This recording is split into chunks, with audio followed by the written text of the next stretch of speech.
Hey, welcome to this video. This is all about top tips to running a half marathon. Maybe it's your first half marathon, or maybe you haven't run one in a while, maybe you just want some running tips in general, and that's what this is all about. I am just about to start an 8-kilometer run, so I'm just gonna take you with me. I ran Royal Park's half marathon yesterday, so today is super easy, really just kind of getting back into the swing of things, nice and gentle, just taking in some gorgeous views. So I'm gonna do that, so let's get straight into it. I'm gonna get into the run and then we'll start with tip number 1. Right, let's go.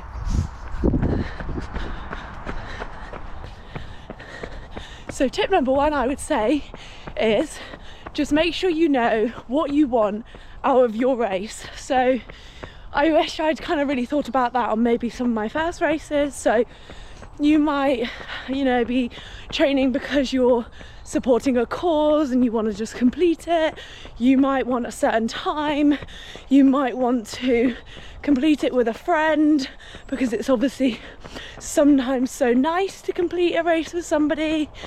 You might want to do it abroad so that you can see some gorgeous views that you might not have seen before. So what do you really want out of it? Like, are you going to run it because you want to get a time, or do you just want to complete it? Like, just be really clear like what you want from it.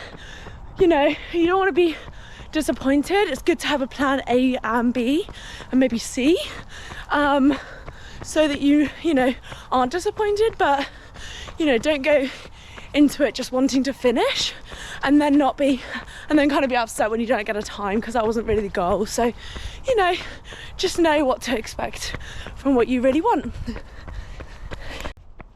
So tip number 2 would definitely be make some sort of plan.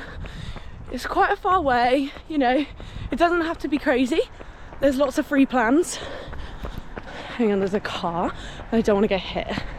So there's lots of free plans. Runner's World, like Google any of them.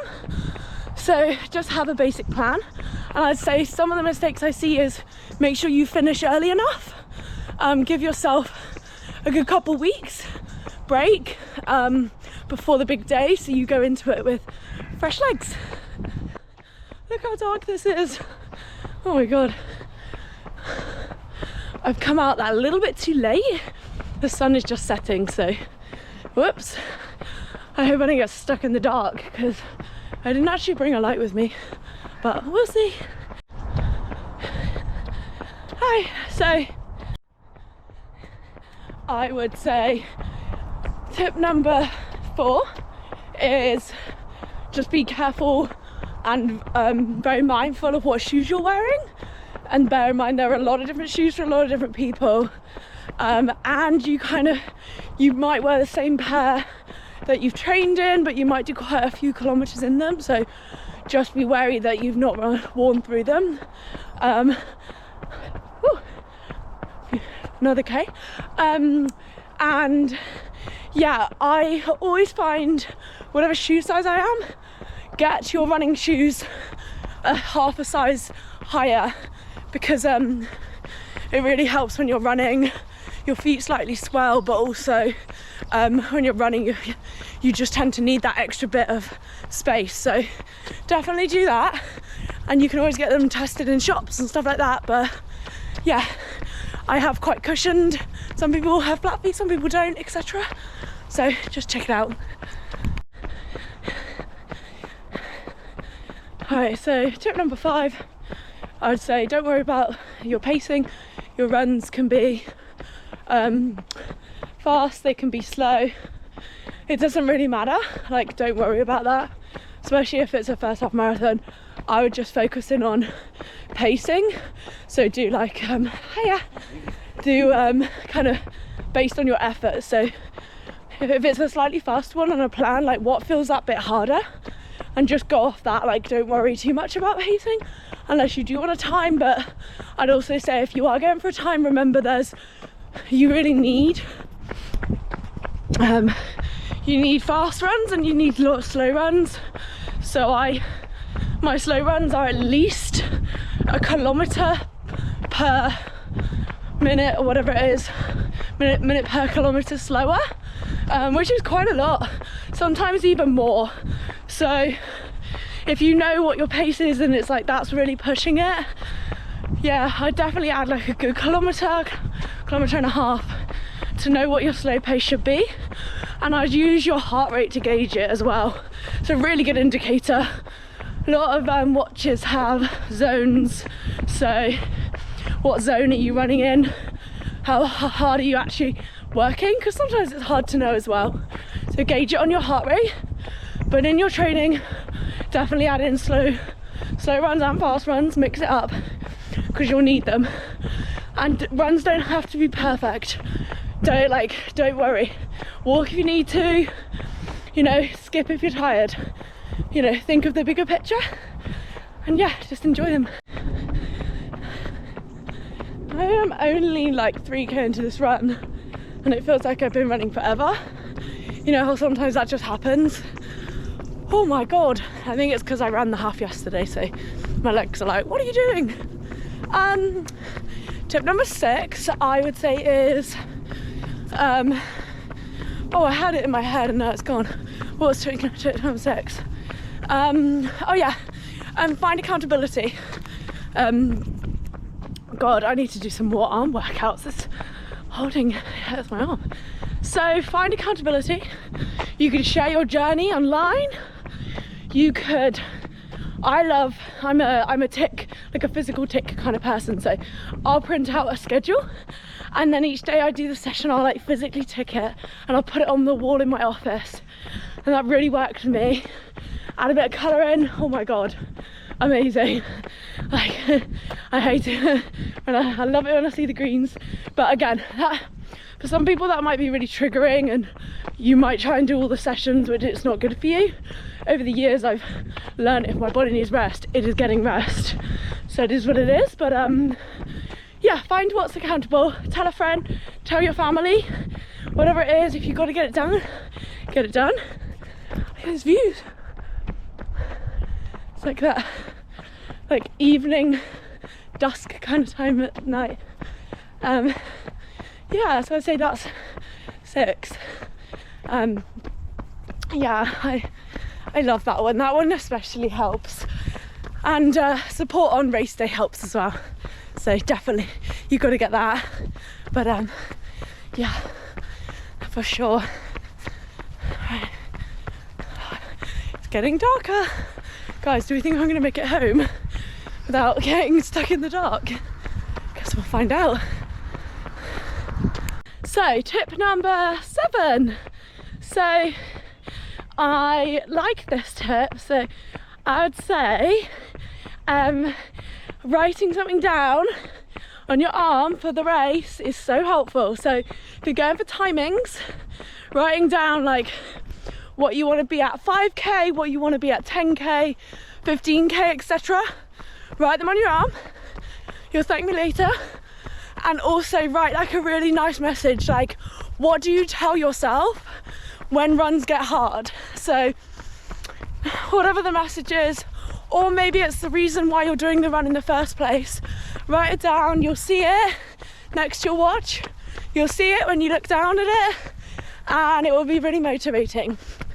And the timings is because GPSs on your watches don't normally work in the middle of a race because there's so many people, so they're good guidance, but sometimes they just might be off. So it's always worthwhile just writing them down anyway, in case what you think on your watch is maybe slightly out, and sometimes they are, sometimes they're not, depends on how busy the race is. So, but yeah, I often write little messages on my arm, just a bit of motivation, and I absolutely love it. So yeah, definitely do that. That would be my other one. We're getting close now, only a couple more to go, 3 more tips to go, but and I'm not even halfway through my run, so still got a while to go. Oh. Apart from me nattering around, it's quiet. Cool, okay. That's good, isn't it? The moon's coming out, Is that good for me? Probably not. So tip number 8 is, I would say, check the route ahead of time. So you want to check because firstly it helps you mentally prepare what's about to happen. You might find there's like, look at the elevation because you need to know if there's hills. You want to incorporate some hill training into your training. You need to check the weather beforehand. You need to do all those things because that will help you pack. You probably need a few more blister plasters if it's potential rain. You might even want one on you because you tend to get blisters more when it rains. So yeah, have a little look ahead to be ready. Look at the start times, etc. They often in half marathons they do waves, so everybody start different time. Everyone's start time might be different, so if you're running with a friend they may have a different start time, so I wouldn't rely on that. I would just quick kind of check it. And yeah, I'd say just be as prepared as you can ahead of time. You can nearly always leave bags at these things. Don't worry about that. I remember my first few, I didn't bring a bag or anything because I was like, I don't know where I'm going to leave it. And then I was freezing cold. So, another little tip to be prepared is go get like a hoodie or something from a charity shop. 9 times out of 10, it's ideal, and they'll normally give it to a charity shop if they're left at the start line. So that's always good. Don't get too cold. So yeah, check that course ahead of time and the weather and the hills, etc., the terrain, so that you can be as prepared in your training as possible. A lot of people just check it a week before or something. So yeah, get that checked way before that. So yeah, I'm just about to get onto some pavement, which is amazing, and then it's pavement all the way home, which is why I did this route, thinking it might get dark because you don't want to run in the dark. But yeah, okay. All right, 1 second, because it is getting, this bit's a little bit dark. I'm home, safe and sound from the run.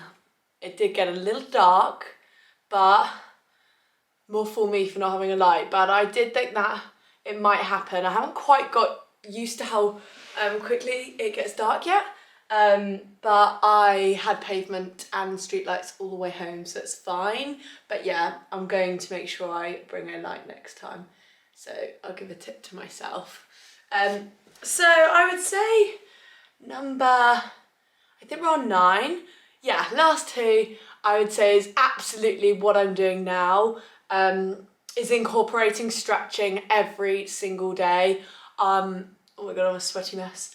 I can't even explain how much of a difference this makes, and you think it won't because you're like, oh, it's not really doing anything, but warm-ups, cool-downs and just daily stretching is so good. You'll find that a lot of people with like shin splints think, well, it's probably because you have increased your mileage too quick, but actually you do have a muscle that runs all the way down there, and often it is tightness that can cause that, and you'll get something like IT band, which goes up here and along your glute. So if your glutes are tight or you feel like a pain in the side of your knee, like a little twinge, like something's clicking, that's often ITB issues. So again, all curable if you do your stretches. So yeah, make sure that you do those, absolutely critical. Yeah, such a huge part of running, and also all your body as well. So I used to neglect not stretching my upper body because I thought, well, I run with my legs, but it's all connected. It made my back tight, my back made my glute tight. Imagine it's just all one thing. There's lots of things that I do, so foam rolling, I've got like a scraper. I can go into all that in probably another video, but yeah, that's definitely one. And then I think we just have one more to go, and I am just finishing up here.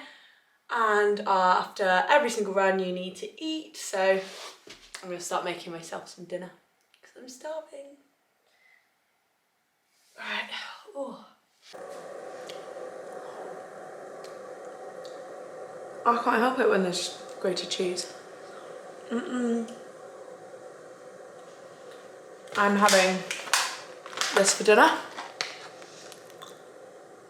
It's half open, which is why I'm trying not to spill it all over the kitchen floor. Chicken and chorizo, tortellini, fresh egg pasta, thinly rolled, filled with chicken and chorizo, and I'll probably add some spinach to it to get some greens. Cooks in 3 minutes, that's my kind of meal. And that's the kettle. So, I'm gonna make a bit of food. Yeah, I'm quite hungry.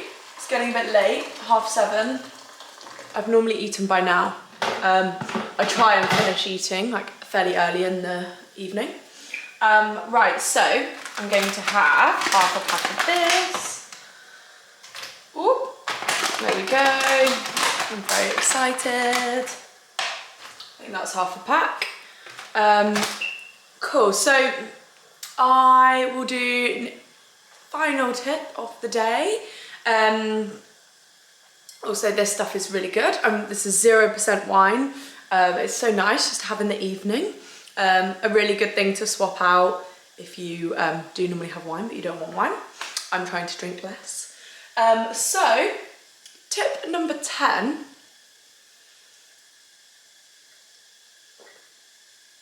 I would say, same as what I was doing last time where I was showing you my stretching. I will say tip number 10 as well is all about the right nutrition. So, the reason I have gone for a meal that is really quick is because when you're doing a lot of your runs, you really want to be taking on more fuel when you finish runs. So it's really good to get into a habit to eat or take on at least some protein, whether that's a protein shake or whatever. Take on food when you finish doing your run. And then also as you start to do your longer runs, you're going to need nutrition during. So if you're doing a half marathon, so what did I take yesterday? I had 2 gels. So gels are basically like carbs in like a gel form, and you can take them on the go. I might have one as an example, hang on. Something like this. So I use Science and Sport, which is these. So something like that. So 2 of them I took on the half yesterday. I don't know how I would have got through it if I didn't. Oh my God, it was tough. So yeah, so nutrition for the longer runs, take gels, you know, you might even want some actual food stuff. And when you're doing your training runs, always eat straight after and get into a really good habit of doing that and just eat enough. You're gonna find that you're hungry when you start half marathon training. You probably haven't done that kind of mileage before, and you'll feel it. So make sure that you eat enough. Cool, okie dokie. So yeah, that's a bit about nutrition. I'm gonna finish my cheese and have my vino and my food, which should be done now. So thank you so much for watching this video. If you aren't a subscriber, please do. There'll be lots more bits and pieces like this. I hope those tips were helpful. Thank you for coming on my run with me and keeping me company. And have a lovely, lovely day, evening, morning, wherever you are. And I will see you soon in the next video. Cheers.